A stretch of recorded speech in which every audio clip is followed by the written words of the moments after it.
¿Qué tal, mi gente bonita? Bienvenidos a Reviews. Y como ya saben, este miércoles 7 se celebran los 100 años del Club Universitario de Deportes. Y no se me ocurrió mejor manera de celebrarlo que estrenando un nuevo formato para el canal. Y eso no quiere decir que deje de hacer las reviews o que deje de hacer los videos de los futbolistas y los equipos, sino más bien quiere decir de que a partir de ahora haré de vez en cuando estos pequeños podcasts en los que tal vez hable de temas ligados al fútbol, pero también temas que no tienen nada que ver con el fútbol.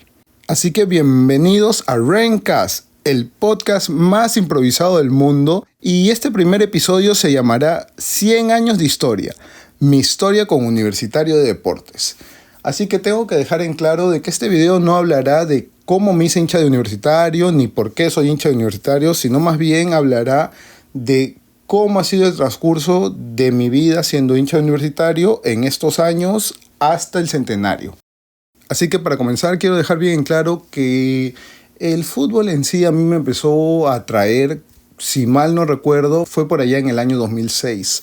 Lo que más me atrajo de ese año no fue tanto el fútbol de equipo, sino más bien ese mundial. Yo recuerdo clarísimo el mundial del 2006, que fue el primer mundial el cual yo pude saber y darme cuenta, porque el de 2002 prácticamente a mí no me interesaba nada, lo que era el mundo del fútbol y todas esas cosas. A partir del 2006, como digo, fue cuando el fútbol empezó a gustar, atraer, empecé a entender lo que era una Copa del Mundo, lo que era que los equipos vayan allá, lo que eran los torneos de eliminación directa.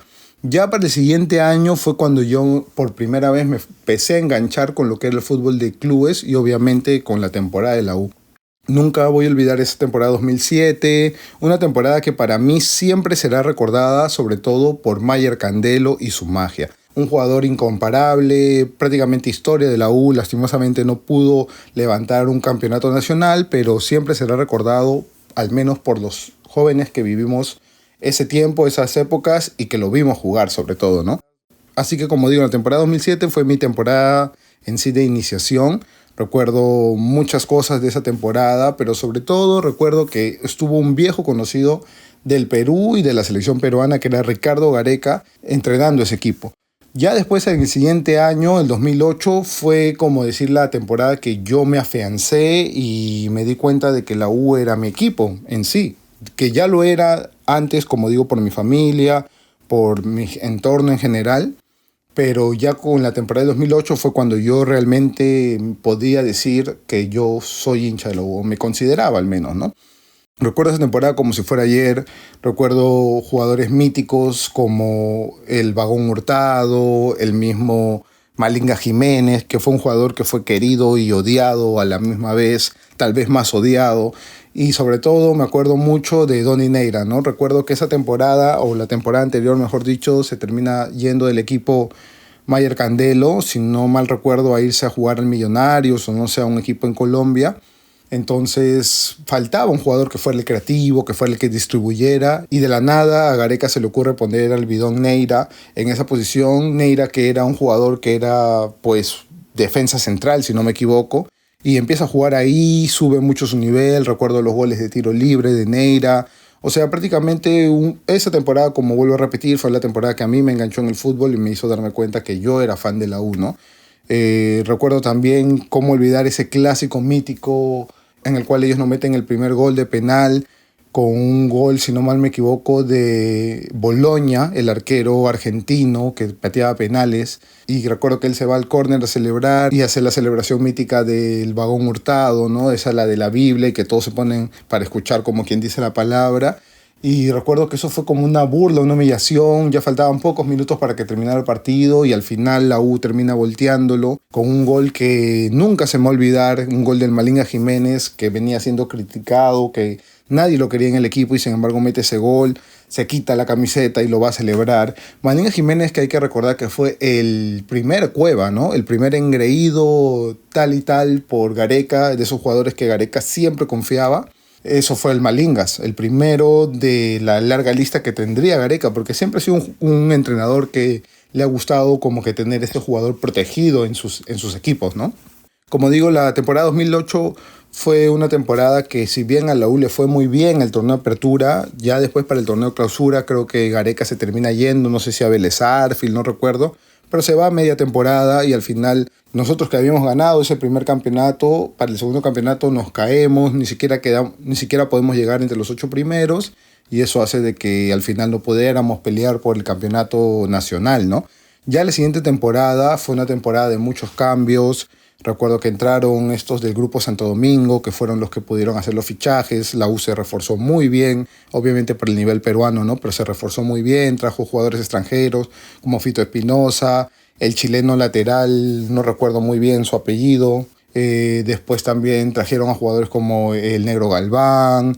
Vinieron también jugadores como Romaile Calera, el brasileño que lo había roto un año anterior en el Sport Huancayo, o en el Sport Ancash, perdón. Entonces la U se había reforzado muy bien, tenía como que esa inyección de dinero nueva, ¿no? Que había venido de la nada, porque recordemos que la U es un equipo que prácticamente muchos años ha estado en bancarrota, que son el legado que dejaron aquel triplete del año 98, 99 y 2000, ¿no? Que al final, además de las copas, trajeron mucha mal manejo en el tema económico y sobre todo en el tema deportivo también, ¿no? Entonces entró ese impulso de dinero de este grupo, ¿no? Que quería llevar a la U, o supuestamente tener a la U, regresarlo a ese nivel, ¿no? Que tenía una década antes. Pero sobre todo yo creo que el fichaje de esa temporada o de ese año fue el del técnico, ¿no? El Cabezón Reynoso, que fue un técnico,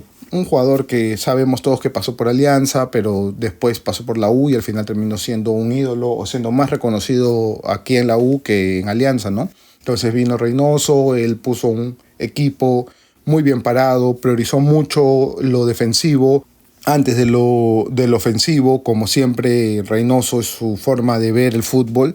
Y gracias a eso, y también gracias a los tiros libres, a las jugadas tácticas y de laboratorio, se hizo un equipo que al final terminó peleando por el campeonato y sobre todo campeonando, ¿no? También no me voy a olvidar, que me estaba olvidando de Norberto Solano, ¿no? El fichaje de Norberto Solano, que llegó prácticamente de la nada, nadie se lo esperaba, y Norberto Solano fue clave para ese año, fue totalmente clave para ese año. Jugó un campeonato buenísimo a pesar de su edad.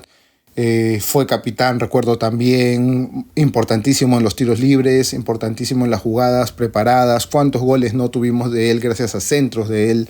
Y también reconocer que él dijo, ¿no? Que él iba a patear todos los penales hacia el mismo lado y como que retó a los arqueros, ¿no? Y al final, en la final, que ganamos contra Alianza, creo que la mejor final para mí que yo he visto en lo que va del fútbol. Si bien esta del 2023 también se puede equiparar, la verdad que ese año 2009, ganarle a la Alianza la final, ese penal, como digo, de Solano, que él justo patea al mismo lado donde él dijo que iba a patear y aún así Littman no lo puede tapar, el avioncito del Zorro Alba en Matute después de ese gol de tijera, que un golazo que creo que todos los que somos hinchas de la U lloramos, o al menos la piel se nos puso de gallina.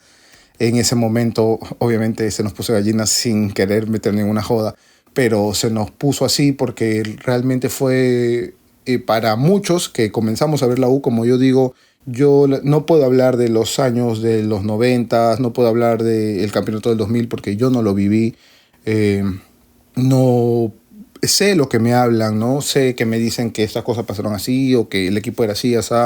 He visto videos también, pero no es lo mismo, ¿no? Entonces, esta vez el campeonar no solo de la manera que se campeonó, porque la U fue superior en todo lo que fue el año, sino también el hecho de hacerlo contra el máximo rival, ganar los 2 partidos, ganar casi todos los clásicos. Creo que ese año no nos pudieron ganar, si mal no me equivoco.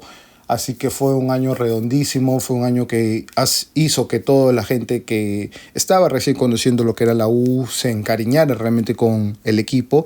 Y pensábamos que el año siguiente, en el 2010, iba a ser muchísimo mejor, pero lastimosamente no fue así.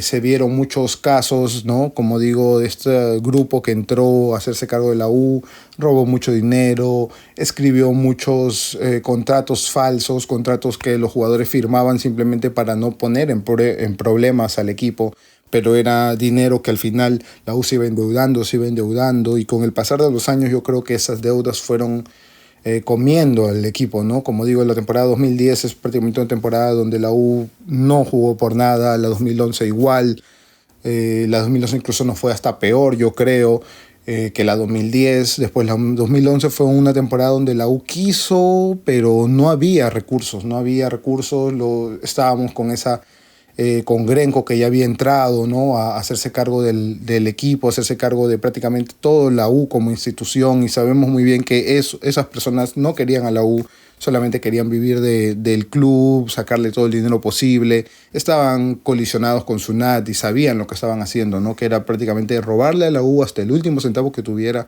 y con eso pues ellos vivir de eso, ¿no? Entonces la U ha estado muchos años con esos problemas, hasta que llegó el año 2013, ¿no? El año 2013 fue otro año que yo puedo recordar muy claro, un año en el que la U vino de menos a más, se hizo creo que mejor en lo que fue la segunda vuelta, mucho más que en la primera. En la primera todavía estuvimos muy dudosos.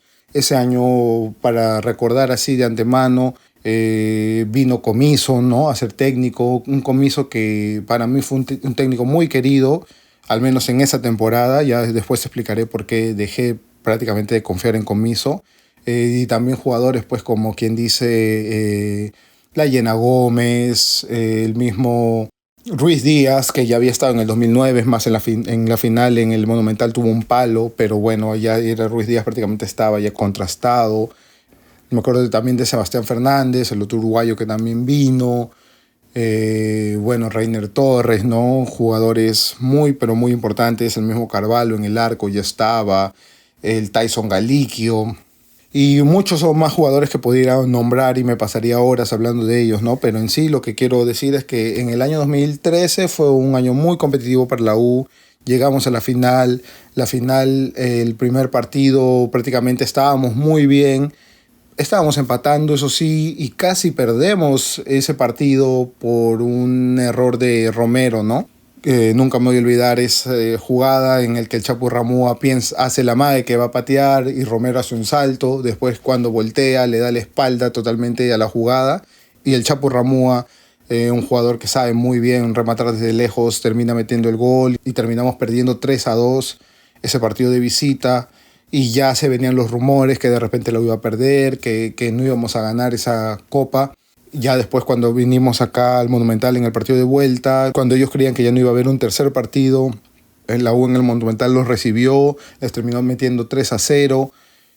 Si bien ellos tenían la potestad de elegir dónde se jugaba el tercer partido, al final lo decidieron jugar en otro lugar de altura, sabiendo que eso iba a perjudicar a la U. Algo que está totalmente en la regla, no me estoy quejando, pero obviamente la U tuvo que ir contra todo, fue a jugar, y al final ese partido fue un partido peleadísimo en el que nosotros encontramos el primer gol con un cabezazo de Galiquio. Después somos empatados por un gol de Bogado, si no me equivoco. Y después el partido se queda 1-1, no hay más goles. La U falló ese día todas las ocasiones habidas y por haber. Al final terminamos yendo a unos penales que estuvimos a punto de ganar en el último penal, pero otra vez creo que Romero, no sé quién, falla el penal y tenemos que ir ya al mata-mata. Y en el mata-mata de nuevo volvemos a fallar. Carvalho nos mantiene en el partido porque tapa el penal y después ya patea a Duarte, mete el gol en un disparo prácticamente al medio del arco, y lo demás es historia, ¿no? La U, el segundo campeonato que pude vivir con la U, un campeonato que ya me acuerdo más porque ya estaba más mayor, y fue el 2013 un año prácticamente mágico, ¿no? Eran creo que los 100 años de Lolo, y la U de alguna otra manera se hizo fuerte, ¿no? Porque yo creo que eso es lo que es la U, ¿no? Si bien ha tenido todos estos problemas económicos, todos estos problemas con estas asociaciones que lo único que han querido es vivir del equipo, la U siempre, cuando ha tenido que estar o cumplir una fecha importante o ha tenido algún aniversario o algo, siempre ha sacado, como nosotros bien decimos, la garra, y ha terminado consiguiendo los objetivos que se puso o que se trazó a comienzos de año, ¿no? Ya después, el año siguiente, 2013, parecía ya que después de lo que habíamos vivido en el 2009, el 2014 iba a ser un año importante, ¿no? Iba a ser un año en el que se iba a mejorar el equipo, se iba a buscar traer mejores contrataciones y sobre todo porque íbamos a jugar la Libertadores y también íbamos a competir en el torneo peruano, ¿no? Y ese fue el primer año que yo tuve una decepción tremenda, ¿no? Y ahí fue cuando yo le bajé el dedo, como quien dice, a Comiso, ¿no? Porque Comiso trajo jugadores como Luna, jugadores totalmente malísimos. Me acuerdo de un central brasileño, de jugadores que no tenían, como quien dice, el nivel para formar parte de la U, ¿no? Ese año hicimos, yo creo, la peor Libertadores de la historia de la U, consiguiendo un solo punto. El equipo no daba para ningún lado. Los fichajes que fueron pedidos por Comiso explícitamente no dieron el nivel nunca. Terminamos teniendo que sacar a Comiso por el bien. Y el 2014 al final terminó siendo una temporada que fue para el olvido, ¿no? Ya después, la siguiente temporada, 2015, también recuerdo haberla vivido muy intensamente, a pesar de que ya esa temporada había comenzado la universidad y ya tenía como que menos tiempo para dedicarle al fútbol. Pero el 2015 fue una de las temporadas más, por decirlo, bajas de la U, ¿no? Fue una temporada en la que peleamos abajo, nunca me voy a olvidar de que hubo muchos cambios de técnicos, hubo mucha inestabilidad en la U y al final pues tuvimos que jugar con jugadores muy jóvenes, con jugadores que recién estaban como quien dice comenzando sus primeros pininos en lo que es el fútbol y con ese equipo, este técnico colombiano que la verdad que no recuerdo ahorita su nombre, al final terminó haciendo que la U no peleara por esos últimos puestos, finalizando las últimas fechas, ¿no? Creo que la U se terminó salvando, si no mal me equivoco, con 8 o no sé cuántas fechas de anticipación, pero todo el mundo decía que esta U no le ganaba a nadie, que nos íbamos a ir al descenso y todo eso, ¿no? Entonces, como digo, ya el 2015 fue como que esa temporada que no sé si a ustedes también les habrá pasado, pero a mí me pasó, que me empecé como que a despegar del fútbol, a decepcionarme un poco, porque ya estaba cansado de ver a mi equipo, ¿no? Siempre en esa dinámica, ¿no? De que un año bueno, después 3 4 años malos, ¿no? El 2016 fue una temporada que de nuevo hubo un resurgir por parte de la U, vinieron jugadores del extranjero, ¿no? Como lo fue el Oreja Flores, como lo fue Ruiz Díaz, que creo que incluso Ruiz Díaz sí estaba ya, pero se terminó yendo a mitad de año, pero bueno, la cosa es que la U en esa temporada 2016 de nuevo intentamos volver a estar arriba peleando y es más, llegamos a estar peleando por el campeonato, lastimosamente no pudimos en las semifinales, creo que contra el Cristal o contra el Melgar, pero no pudimos en las semifinales contra el Melgar, terminamos perdiendo ese partido y al final ese año, si mal no me equivoco, termina campeonando Cristal, ¿no? En una final contra Melgar, que Melgar venía siendo el campeón del año pasado, ¿no? Entonces, ese fue mi primera vez, por así decirlo, de que veía que la U llegaba lejos, pero que no podía completar el campeonato, ¿no? Y fue un golpe durísimo, la verdad, un golpe durísimo, sobre todo porque yo ya me había acostumbrado a que la U ganara todas las veces que estuviera peleando, ¿no? Ya hablemos de que yo vi el 2009, el 2013, entonces para mí era algo nuevo, ¿no? Tener esa sensación de que habíamos estado tan cerca, pero a la vez nos quedamos muy, pero muy lejos, ¿no? Ya el 2017 fue otra vez otra temporada en el que se dieron pasos para atrás. Creo que en la temporada 2007 fue la temporada que vino Juan Manuel Vargas, el Loco, que es un jugador histórico de la U, un jugador histórico del fútbol peruano en general, yo creo, ¿no? Pero que lastimosamente vino con esa mala idea de que él pensaba que con lo que ya había hecho en el extranjero y con lo que él representaba, ¿no? Ya le iba a sobrar, ¿no?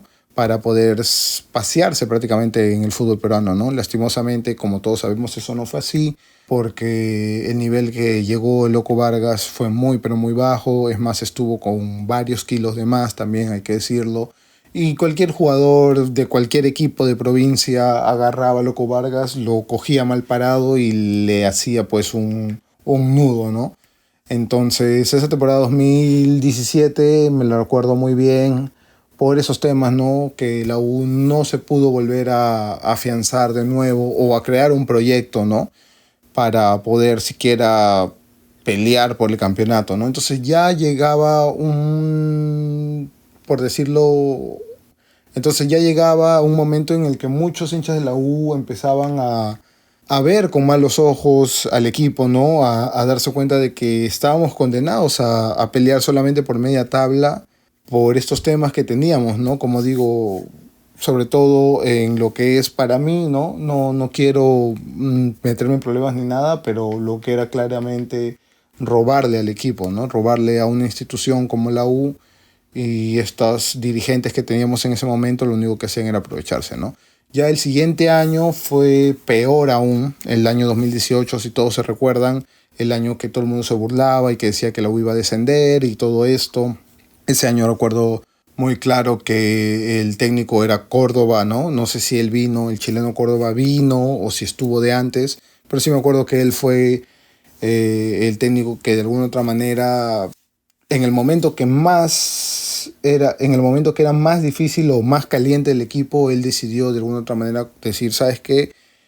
Habían dos bandos en esa temporada, un bando de los que estaban con Germán Denis, ¿no? El delantero argentino, que eran los que querían sacar adelante el resultado y que estaban apoyando a Córdoba como técnico, y el otro bando que era el bando de Loco Vargas, que todos estaban en contra de este técnico chileno porque obviamente no lo ponía de titular a Vargas por obvias razones, hay que decirlo, pero esa otra banda, y al final el técnico decidió darle, como quien dice, los galones a Germán Denis, y Germán Denis al final terminó siendo muy importante para que la U ese año no peleara por la baja, porque si en un momento peleamos, lo que mucha gente no dice es que la U se salvó de antemano de pelear, de siquiera luchar por la baja, ¿no?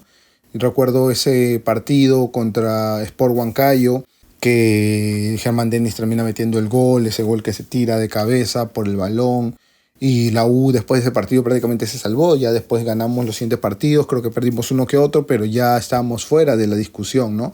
No es que la U llegó al último partido jugándose la vida ni nada por el estilo, porque no fue así, ¿no?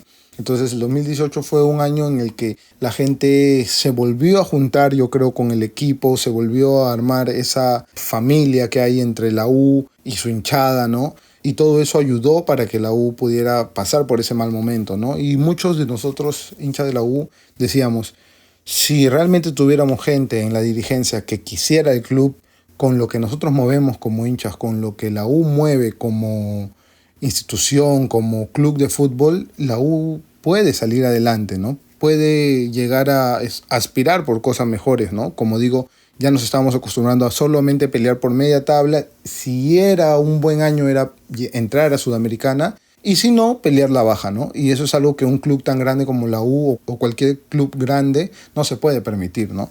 Ya después el año 2019 fue un año también muy importante para mí, por jugadores que vinieron como el Pana Tejada, jugadores que vinieron como el mismo Quintero, Chiquitín Quintero, que para mí es uno de mis jugadores favoritos de la U de todo este tiempo que yo he llevado viendo. Pero el año 2019, como digo, no fue un año importante en sí. Fue un año de transiciones, ya se veía una pérdida de fuerza por esta administración llevada por Grenco, ¿no? Por la SUNAT misma, y ya comenzaba como que a verse ese cambio que se quería poner, ¿no? en este club.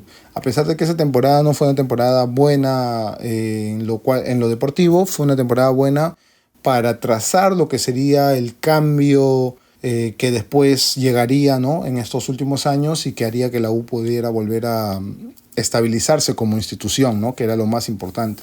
Ya el año 2020, o sea, el año de la pandemia, un año importantísimo para la U, sobre todo por la llegada de un claro técnico que es queridísimo, creo que por todos los hinchas de la U, que es Gregorio Pérez, ¿no? El Goyo llega, trae también sus jugadores, trae a Jonathan Dos Santos, trae a jugadores como el Tito Urruti, llegan también nuevos fichajes, ¿no? Como Alfa Geme, Donald Millán.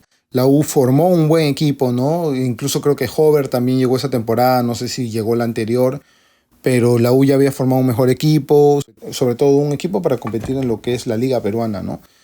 Y sobre todo, lo más importante, como digo, la mano de Goyo, que armó esa temporada un equipo buenísimo, un equipo que prácticamente en la apertura arrasó. Nunca me voy a olvidar ese clásico que ganamos con gol de Corso y con gol de Dos Santos de penal, que hizo a la postre que saliera el técnico del equipo rival, ¿no? yo creo que ese año fue un año en el que sí o sí la U tenía que salir campeón, ¿no? Ya habíamos ganado la apertura, el equipo estaba como un avión, no nos paraba nadie, estábamos en nuestro mejor momento y de la nada cae lo que fue el tema de la pandemia, ¿no? Una pandemia que obviamente agarró desprevenido a todo el mundo del fútbol, a todos los hinchas, y por este tema el fútbol peruano, como creo que en todos los países, tuvo que detenerse. El Goyo Pérez, como es una persona de avanzada edad, y por temas obviamente de esta pandemia, tuvo que regresarse a su país, Uruguay, y ya no pudo ser más técnico de la U, ¿no? En lo que para mí fue algo tristísimo, ¿no? Porque como digo, ese equipo era un buen equipo, pero era un equipo que era bueno por la mano del técnico, ¿no? Del Goyo. Entonces el Goyo tuvo que irse, ya después cuando se reinició el campeonato y se terminó jugando todos los partidos acá en Lima, entró para ser técnico de la U Comiso, que como dije anteriormente, Comiso para mí era un técnico que se me cayó totalmente.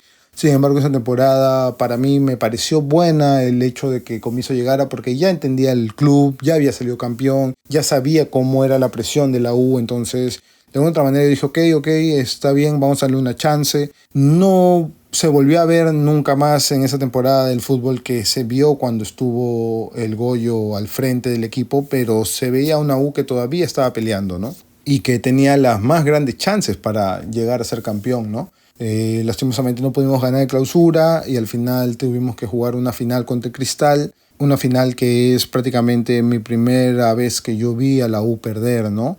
Cristal era un equipo muy bueno también. Yo creo que si comparamos entre lo que fue Cristal, que terminó ganando, y la U de la Apertura, eran niveles muy parejos. Incluso yo puedo decir que la U tal vez un poquito más por arriba, pero el fútbol es así, no se trata de cómo comienzas, sino cómo terminas, ¿no? Entonces al final Cristal terminó siendo superior a la U y terminó llevándose ese campeonato 2020 y fue el primer golpe durísimo que yo tuve como hincha de la U, ¿no?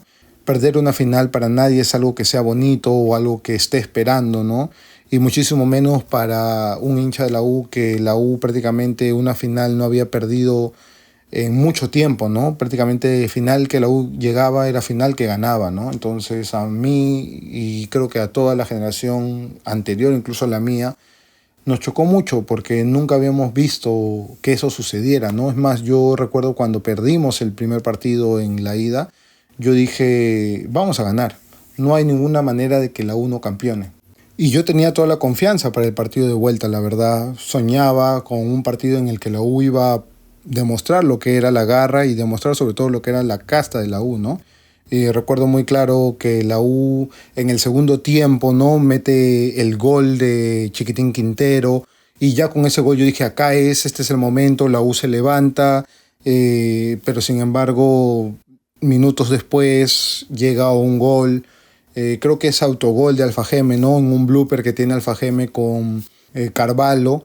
Y ese gol o ese empate 1-1 es el que al final Cristal termina defendiendo y la U yéndose con todo. Cristal tuvo otras chances para marcar, no pudo marcar y ese 1-1 le terminó sirviendo para al final, a la postre, llevarse el título, ¿no? De ese año. Entonces, como digo, fue una final sufrida, lo sufrimos mucho, pero ya fue como decir el primer paso para yo afianzarme más como hincha de la U, ¿no? Después de esa derrota yo me hice más hincha de la U, empecé a tenerle muchísimo más cariño al club, para ser sinceros. El 2021 fue una temporada que la viví también, recuerdo muy claro, ¿no? Pero tampoco no fue una temporada muy importante para la U, igual que la 2022, ¿no? Eran temporadas que ya después de haber estado tan cerca de haber podido llevarse el título, estas temporadas en las que la U estuvo irregular, estuvo tal vez un poco más bien o tal vez un poco más mal, ya no se veían igual, ¿no? Ya era como que tener tan cerca el premio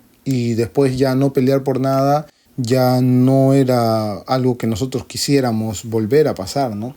Y ya para el 2022, como digo, hubieron muchos cambios para la siguiente temporada, o sea, la 2023. Salieron muchos jugadores importantísimos de la U que habían cumplido una etapa, ¿no? Todas esas salidas, la que a mí más me dolió, obviamente, fue la de Chiquitín Quinteros, ¿no? Como digo, uno de mis jugadores favoritos de toda la historia de la U, al menos de la historia que yo he visto. y al final se fue, ¿no? Vinieron nuevos jugadores, vinieron nuevos referentes para ocupar esos puestos. La temporada 2023 fue una temporada que se comenzó con Companucci como técnico del primer equipo. La primera vuelta de esa temporada no nos va bien, ¿no? Companucci no ponía prácticamente casi nada a Piero Quispe, un Piero Quispe que había recién comenzado a entrar en la órbita de la U, a comenzar a ser titular, con un Goyo Pérez que realmente regresó para la temporada, creo que 2022, o no sé si a finales de 2021 ya había regresado. Lastimosamente no pudo volver a hacer o a llevar a la U al mismo nivel que sí pudo hacerlo en el 2020, y al final terminó saliendo también.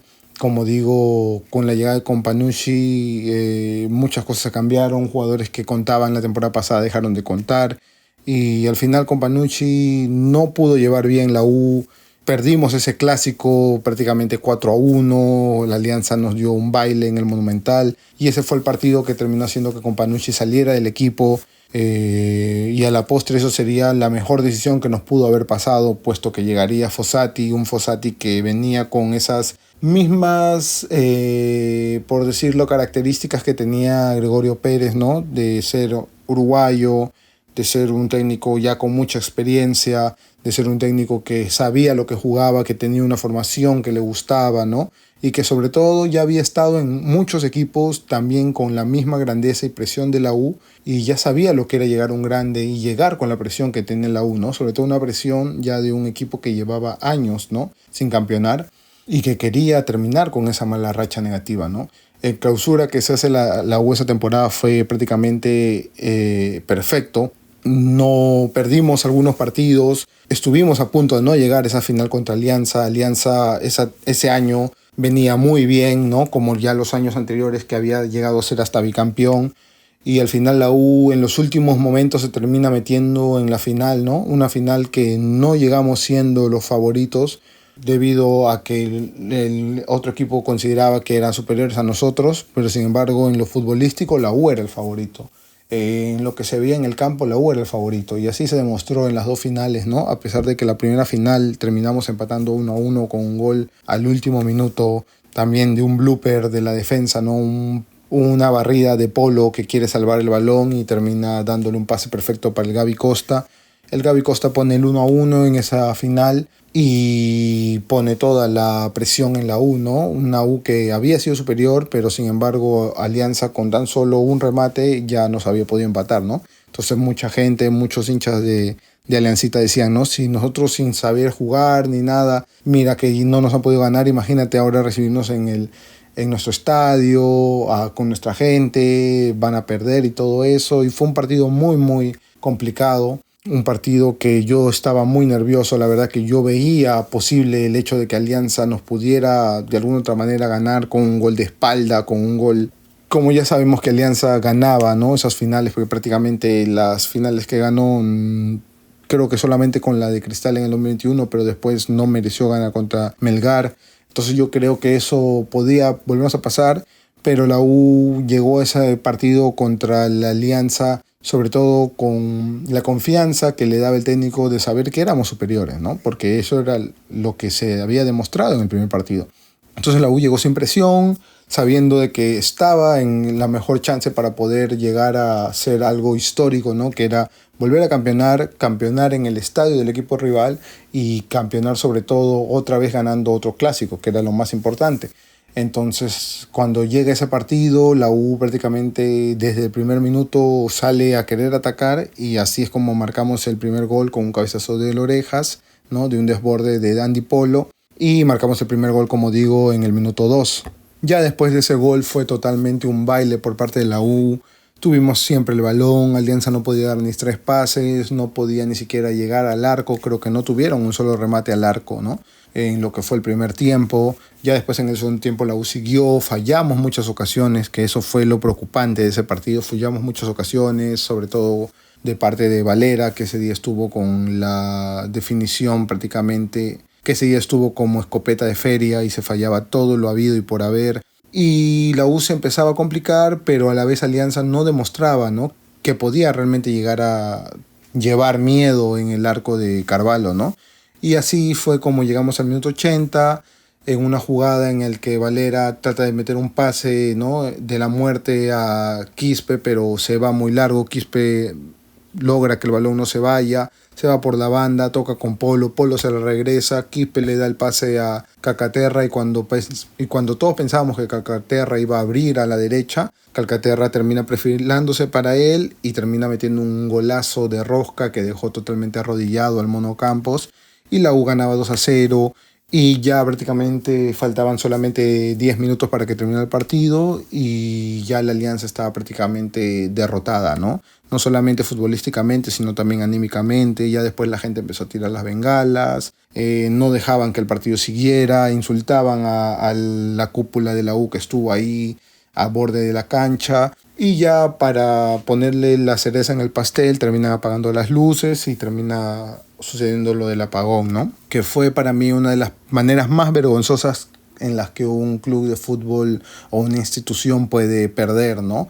No solo por el hecho de apagar, sino por el hecho de no saber perder y no saber entender de que aunque sea tu máximo rival, te terminó ganando de manera lícita, ¿no? Sin embargo, los jugadores de la U no se dejaron amilanar por esa situación y decidieron igual dar la vuelta con las bengalas que les tiraron en la cancha, y al final terminó siendo una noche mágica a pesar de todo lo que había pasado, ¿no? Obviamente hubiese sido mejor si la U hubiese sido premiado y hubiese levantado el título en el estadio de Alianza, pero no se pudo hacer y tampoco no me siento mal por eso, porque al final pudimos celebrarlo en nuestro estadio con nuestra gente, ¿no? Y fuimos campeones, como digo, con todas las de la ley. Entonces eso al final es lo que más importa, ¿no? Al final lo que pasa en la cancha se queda en la cancha, lo que pase entre dos equipos, ¿no?, rivales, se quedará ahí. Lo importante es poder al final decir que lo que quisimos o los objetivos se pudieron concretar, ¿no? Entonces la U terminó ganando un campeonato que nadie se lo esperaba, porque a comienzo de año nadie daba a la U como que siquiera iba a pelear, ¿no? Todo el mundo lo miraba como que se iba a quedar a media tabla o algo así, ¿no? Entonces llegamos, como digo, a esta temporada 2024, la temporada del centenario, campeones, ¿no? Que era lo que hasta el más loco jamás se hubiese pensado que íbamos a poder llegar así, ¿no? Y después también con la posibilidad de poder hacer el bicampeonato y con la posibilidad también de en este centenario llevar a la U a ser el equipo con más copas, que ya lo somos, pero con ya 2 campeonatos más de distancia de nuestro más cercano perseguidor, ¿no? Entonces esta temporada 2024 era una temporada muy, pero muy exigente, ¿no? El primer batacazo que tuvimos fue la salida del nono, ¿no?, de Fossati, que decidió irse a la selección peruana en un movimiento que para mí no fue lo que yo quise. Yo hubiese querido que Fossati siguiera en la U y que fuera el técnico del centenario, sobre todo por cómo jugaba la U con Fossati, pero también entiendo que era su sueño ir a la selección y estar en algo un poco más grande, ¿no? Sobre todo porque él sabe que ya no le quedan muchos años en lo que es el fútbol profesional, por así decirlo. Entonces lo entendí con el tiempo, a pesar de, como digo, no sería lo que yo hubiese querido. Fossati se fue, trajeron a Bustos. Bustos no era un técnico que para mí fuera de mi agrado, la verdad. No lo veía como un Fossati, pero sin embargo Bustos fue poquito a poco afianzándose, entendió que lo mejor era no romper lo que ya había hecho Fossati, lo que ya él había construido, y lo mejor era aprovechar eso, aprovechar los jugadores que teníamos, la formación que ya estaba establecida, y en base a eso traer algunos refuerzos que él había visto, jugadores que él había tenido, como en este caso de Cocodrilo Portocarrero, ¿no? Y a eso sumarle, pues, ¿no?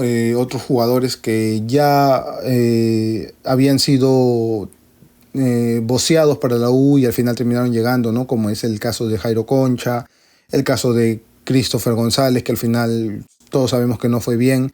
Pero la cosa es de que la U decidió armarse bien, ¿no? Si bien no nos armamos de la mejor manera porque vinieron jugadores que no son del nivel para la U, como lo fue Dorregaray, dicho y hecho, al final tuvo que irse a mitad de temporada. Pero a pesar de todos esos handicaps que hubo, creo que el técnico Bustos supo afianzar al equipo.